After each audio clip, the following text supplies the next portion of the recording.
Hello everybody, Friday nights are Team Talks nights. Welcome to the show. After a manic midweek of European competition, attention returns to the Premier League as the battle continues into match week 16. We've got plenty to preview, so here's what's coming up.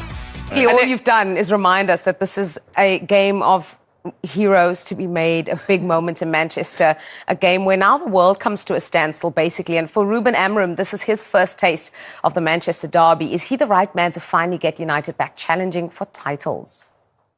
A new sheriff in charge for Manchester United. It's amazing. It's a real an honour. A mammoth club that has been underperforming, and to turn things around, Ruben Amorim may well need tact as well as tactics. I'm the right guy for this moment. Manchester United hoping that the good days will come back again. They are putting their trust in Ruben Amorim. I want to be very clear with our fans. It will take a lot of time. Ruben, thank you for talking to us. How are you feeling about your first Manchester derby?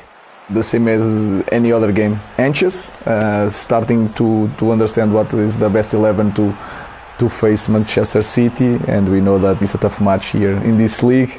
Every match is tough in this league, and against a great team that won a lot in the last years, and with a great coach.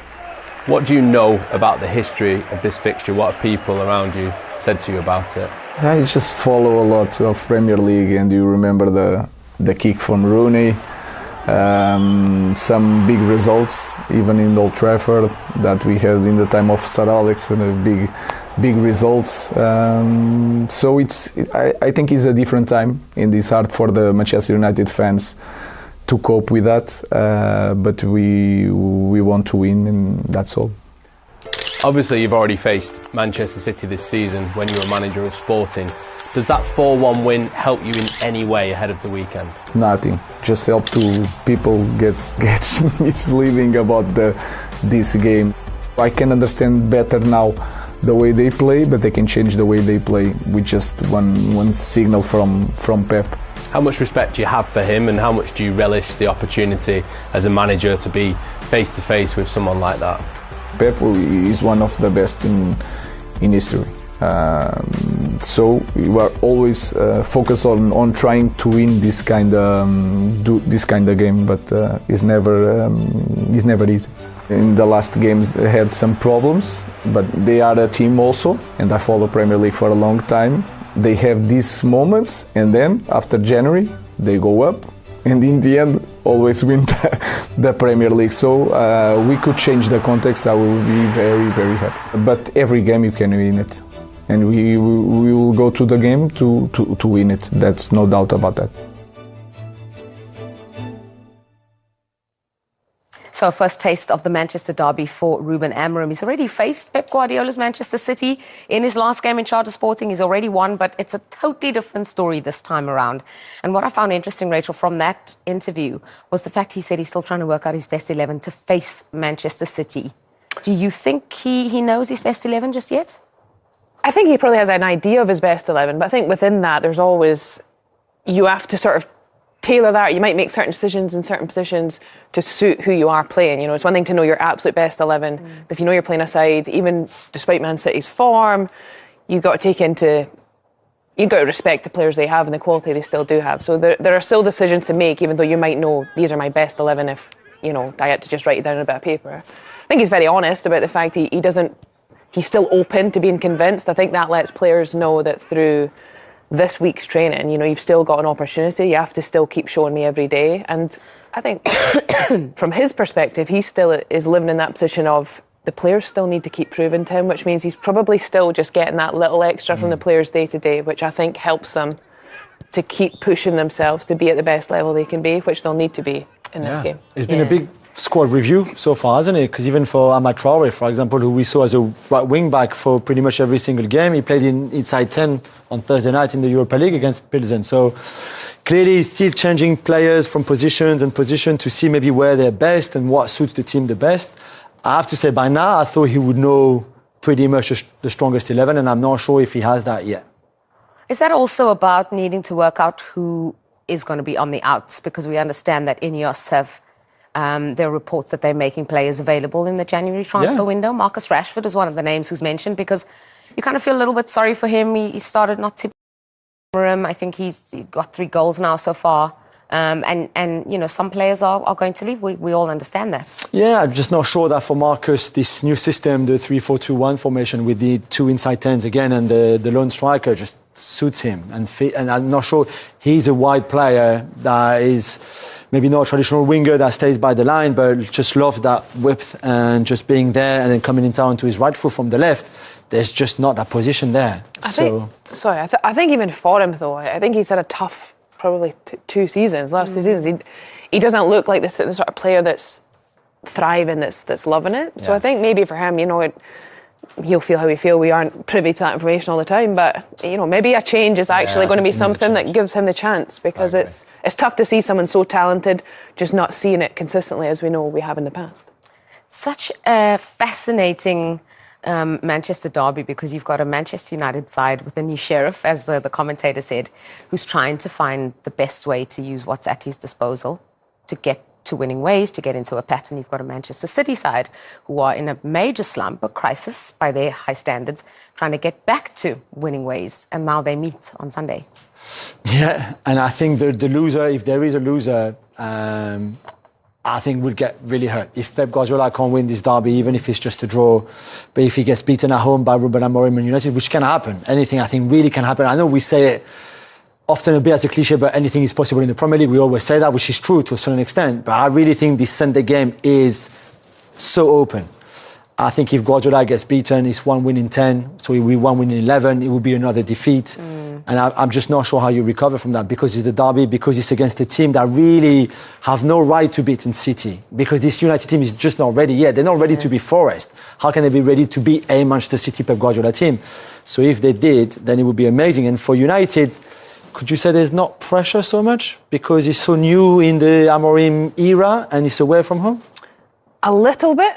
But equally, I think when you look at the table, I think Manchester United are in a difficult position. Yeah. And I think there's still a reality of there are players there that are expected to get results. So, teams, there's pressure, which again adds to the fact that anything could happen. I think also for United, having lost to Arsenal at the Emirates in midweek. You know what my system is. You wanted me to come in. I think there'll be some of that, to be like, I'm asking my players to do things and maybe I just need a couple more pieces to be able to actually do what I'm asking them to do. Yeah, there's a lot going on at United overall, like off the field as well. Never mind those results, you know. Dan Ashworth was a big... Yeah. But even for Amorim, just to continue with what Rachel was saying, for such a dogmatic coach that has a very particular way of playing, to not being able to train because they had 10 games in 32 days. So there's, you prepare for the game, you play the game, you rest, then you prepare for the next game. So there's no training sessions per se. And if you look at their warm-up before games, it's almost actually like a training session. The back 5 are there, the front 4, front 5 is there.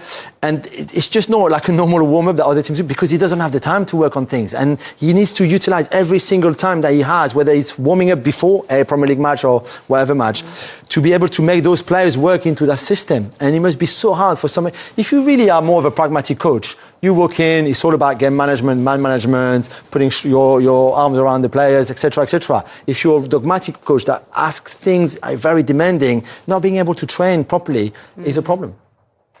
Yeah, well, let's hear from Pep Guardiola now. He's been talking about City winning just one of their last 10 games.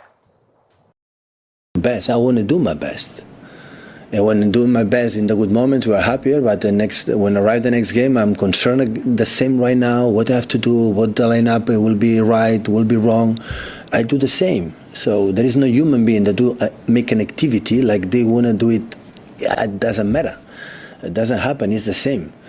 And all the managers are more concerned with him because they have a responsibility for his people, for the players, of course, the support that club more than anyone else. So they want to do it well. But sometimes, for the reason why I explained the last month, still we have to keep walking.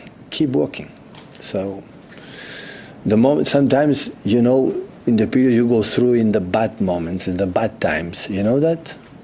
But the problem, you have to keep walking. But the problem is the bad moments. It's not you. The situation is still, but not you. You are fine. We are fine. But we don't have results, and you have to, of course, do it. But even if it's not going to do good results, you have to keep walking. So that you have to do. It's the only chance.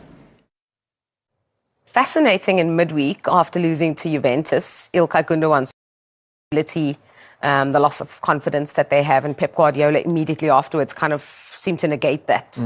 What did you make of that manager and player? I thought it was really strange Yeah. because they almost said two things opposite to each other, because Pep was like, we played great, I'm so proud, we didn't give Juventus anything, and they lost 2-0. And Gundogan said, listen, we have a big mental issue here, we've got problem psychologically, we overcomplicate things, we struggle in duels. I think he made a really good point. He said, when we lose one duel, then the transition is so hard, we concede a chance, we concede something. Which I think has been part of the problem, the lack of intensity of the City team. But he felt like Pep was a little bit in denial, and maybe he just wanted to have a very reassuring message to his players. But then your captain on the night just goes and tells the truth, basically. So I'm just not sure. I think Pep is struggling right now in his communication, in his choices on the pitch. Maybe he doesn't have as many options because there's a lot of injuries still, but I think he's struggling. 1 win in 10, 7 defeats in 10. For a manager like him, I just never thought we would ever say that about Pep Guardiola. Yeah, it's the same number of defeats they've had in the last 10 as they've had in the previous 105 games. Exactly. So uncharted territory, I mean, that is the definition crazy of stuff. it. It's crazy. Does Pep know how to get them out of this crisis? What's your feeling? Times. It's just such a strange situation, and I think, Gundogan being honest, I think was very interesting, because perhaps so many teams are used to, Premier League's so volatile. You win, you're going to lose at some point in the season. You just got to pick yourselves back up and go again. But because Man City have won so consistently for so long, you just think that confidence thing is possibly hurting them a little more, because a lot of those players, they've just not experienced this. Yeah. So it's almost that it is natural that it would be a psychological hurdle for them, but they've still got so much quality. I think we also, most of us, have PTSD because of PTSD? City. Post-traumatic Oh, stress. okay, yeah. Because City, the second they lose or drop points, everyone thinks, oh, this is it, they're falling apart, and then they don't. They've, even Ruben Amorim said in that interview, in January, they go on a run and then they manage. Everyone's expecting that from City. So this position, it's almost like you can't quite believe what you see. Sure. It's But something then we've never seen before. I agree with you to a certain extent, because then there are numbers and stats and things that we see that you just know there's a problem there. And Glasner said something really interesting after the 2-2 against Palace when he said, we noticed that if you outrun them, then they struggle. And if you look at the team that caused them a lot of problems, from Sporting Amorim, who ran a lot that night, from Palace at the weekend, from Bournemouth, the second half against Brighton, even to a certain extent, maybe the first half against Arsenal, although they were not that bad that day. But of those 7 defeats, a lot of those defeats came against teams that were more intense than them.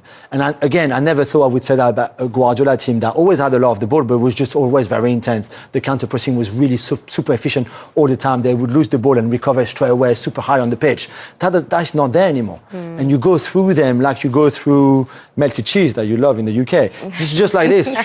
What's going on here? And I think... And I wonder if right now the players just can't give more physically, because it's been already a long season. You don't have time either to work too much on the fitness, because you play every 3 days. And for me, that's the biggest problem they have. It's interesting you talk about Oliver Made Glasner's cheese? post. Okay. No, not cheese, Okay. but thank you for bringing that up. No, it's interesting. You talked about Glasner's post-match. I interviewed Hughes on that day, and he got 2 assists, and he talked about the first goal. And he said, we knew if we played it over the top, we'd find the space. It's like teams have work them out, and where before City would have been able to outscore, even when they had that weakness, they're not able to do that right now somehow. I think even that's the other part of the psychological thing, though, is that teams now know this can be our moment. Teams now have that confidence, whereas in the past, a lot of teams would have said, we've got City this weekend, it's going to be a tough day. Yeah. And that might only be small things, but it is the difference of, just those forward passes, or just taking that extra risk, or maybe your 9 is ready to be in the shoulder because they think, I've got a chance of getting in here. But for so long now, so many teams have just been used to not knowing with Man City this weekend, we're going to give it our best, but it's going to be a tough day. Whereas now that's a different narrative. Yeah. So it's sort of a double swing against City. So their own players are suffering, but then teams are going there or having City come to them and going, Yeah. we've got a shot today. That air of invincibility is just It's not not there. there at the moment. So what you're saying is, given the position Manchester United are in and the position Manchester City are in, just expect chaos on Sunday. Is that the general message? Could happen. Oh, I love it. I love it for the plot. One team. Welcome back to Total Football. Ruben Amorim is looking forward to his first Manchester derby in charge of Manchester United this weekend, hoping to end a run of consecutive league defeats in the process. And we can hear from the United head coach now ahead of that game. Obviously, Manchester City are in quite a strange run of form at the moment. Do you think this is a good time to be playing them? I never think about these things. We will face a great opponent, and I'm more focused in our problems. So we have a lot of issues here. So I'm more focused on what we should do on Sunday to win the game. So I'm really focused on my team. Carl. Good evening, Mr. Amorim. Yesterday you said that Pilsen is a team that can run, and we've multiple times you keep talking about the need to run. How do you improve this at a time where you haven't got much training time? How do you get this Manchester United team to run in the way you want? Transitions. So tell them to run and tell them which kind of position they must have when the ball is in our box. So try to make some targets during training, during games. Try to push them to press. And if they don't have time to train, they can play 3 in 3 days. So they can cope with that, improve on that. So it's put some small targets, like some marks on the pitch, telling when the ball is near our box, everybody should be near the box, and that's it. I think is the only way to do it. The team is reaching those targets? I think they are improving. And if you see the transitions, you see that I think we are improving on the speed. Sometimes we cannot do it still, but we are trying, and I can feel it in the team. Samuel. Hi again, Ruben. Before you became United coach, you were linked with possibly becoming Pep's replacement at Manchester City. I know you've got a close relationship with Hugo Viana. Did you ever have a conversation about the prospect of going to City at any point? Never had, and this was my only option. When Manchester United talked to me, I have no doubts, because I had already something in my mind. It could be a possibility, and with Manchester City or Hugo Viana, nothing about that. Go to Neil. How much you've had some great derbies, obviously, with Benfica. How much are you looking forward to your first Sporting? No, but it's against Benfica. Yes, very good. Thank you. Problems for me. That's very good.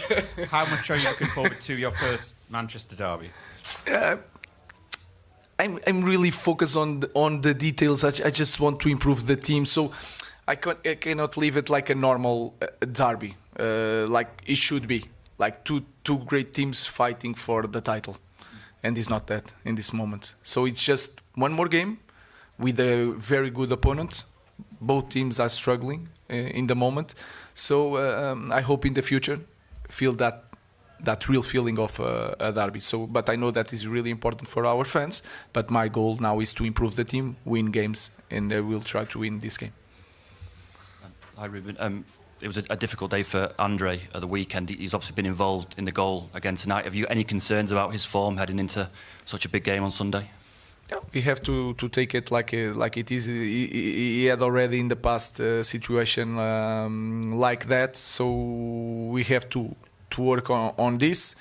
If you see at the play, we are trying to build up a lot with the goalkeeper, making the balls with Mata a lot of times. In this time, we have a disconnect a little bit during the play, and when we try this, we suffer a difficult goal for us in the end of the second half. But we managed today, not like against Nottingham. We managed to help Onana like he did in the past for us. Hi, Ruben. You mentioned there that both teams are having a difficult time right now. You obviously played Man City and Pep not long ago, I think about 7 games ago, with Sporting, a 4-1 win for you. Do you feel that on Sunday you will face a different, kind of a weaker Man City team, a team in a different moment, maybe? No. The great teams can respond at any moment, and I think they are in a better place than us in the type of understanding the game, the way they play, the confidence they have, even in these kind of moments. We have a lot to focus on our team, so our focus is totally, of course, we will have a strategy, try to win the game with the strategy like it should be, but we are focused just on our team. Bruno Fernandes says Manchester United must focus on fixing their own problems ahead of the derby rather than thinking about Manchester City's miserable recent form. All eyes will be on the Etihad Stadium on Sunday afternoon as Ruben Amorim looks for a statement result in his first taste of the All-Manchester clash. The Portuguese has already masterminded a victory against City in the last 6 weeks after Sporting Lisbon sealed a stunning 4-1 Champions League triumph in his penultimate match before joining United. It is among 7 defeats Pep Guardiola's stumbling side have suffered in a 10-game run that has seen just 1 win, but Fernandes brushed aside the suggestion that this is a good time to be facing them. It doesn't change anything for us, how they are in this moment, because we have to think about ourselves, the United skipper said. We all know that this is a huge game and they have huge players.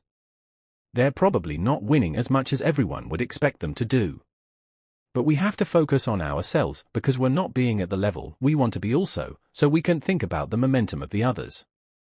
We just have to think about ourselves and do the job we have to do to get in better positions, and we need points in the league, so it doesn't matter who we play against. We know it's City, a huge derby. We know what it means for the fans, and it means a lot for us too, so we just have to go to the game and win without thinking who we have ahead. United make the trip to City buoyed by Thursday's 2-1 comeback win at Victoria Plzen, where substitute Rasmus Højlund's double sealed a much-needed Europa League victory. Amorim's changes helped overcome a poor start in the Czech Republic, but a giant step-up is needed if United are to seal a first win at the Etihad Stadium since 2021. It's not to get the results at the Etihad, it is to try to win games, Fernandes said. That's what we want to improve. Obviously we play City and we want to win the game, and it doesn't matter if it was another game, we will try to win in the same way. We know, as I said, they have great players. It doesn't matter the momentum they are in. We have to think about ourselves, what we can do to hurt them to win the game, and that's all. Fernandes says beating City wouldn't change anything at United beyond securing a much-needed 3 points as they seek to climb the standings. Amorim's men enter the weekend 13th in the Premier League and are looking to avoid a third straight top-flight defeat after the 2-0 reverse at Arsenal was followed by a 3-2 home loss to Nottingham Forest. You always make progress and then you can watch that on the results, Fernandes said. Obviously we want to get results, and I think for the outside world, the results are the ones that show that if you improve or not. But we have to think about what we want to do as a team, what we want to have as a system, the impact that we want to have in games, the way we want to play, and that has to be the main thing in our minds, and obviously you play for a club that has to win every game. Manchester United head coach Ruben Amorim has confirmed that defender Johnny Evans is back in training ahead of Sunday's Manchester derby. The 36-year-old made a surprise return to the Red Devils during the summer of 2023, leaving Leicester City on a free transfer following their relegation to the Championship. In a difficult campaign under the stewardship of Erik ten Hag in 2023-24, Evans was a regular for the first team at Old Trafford, playing in 30 matches, including 23 Premier League battles. The Northern Irishman also featured in 4 FA Cup matches on the Red Devils' way to the crown, beating Pep Guardiola's Citizens in the Wembley final. Over 2 separate spells at the Theatre of Dreams, Evans has turned out on 231 occasions for the 20-time English champions, scoring 7 times. Man United receive Evans' injury boost ahead of Citizens' clash. Speaking ahead of Sunday afternoon's all-important showdown with Man City at the Etihad, Man United head coach Amorim provided a positive update on the availability of Evans. When questioned on the possibility of the veteran defender participating this weekend, the Portuguese boss said yes, he is training already. Such news will come as a welcome boost for the Red Devils as they look to conquer the Premier League champions on their own turf on Sunday. Evans has missed the last 5 matches across all competitions for Man United, including recent top-flight defeats to Arsenal and Nottingham Forest. Suffering a knock in late November, the centre-back made his return to training prior to his side's 2-1 win over Viktoria Plzeň in the Europa League, but failed to make the squad for the contest in Czech Republic.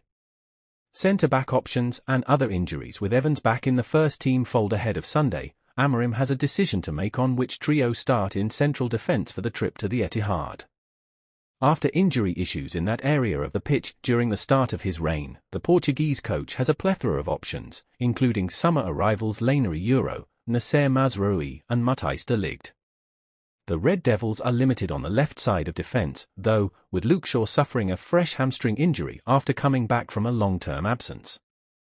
It is understood that the Englishman's issue is not significant and he could make a return for Amorim's troops at some point later this month.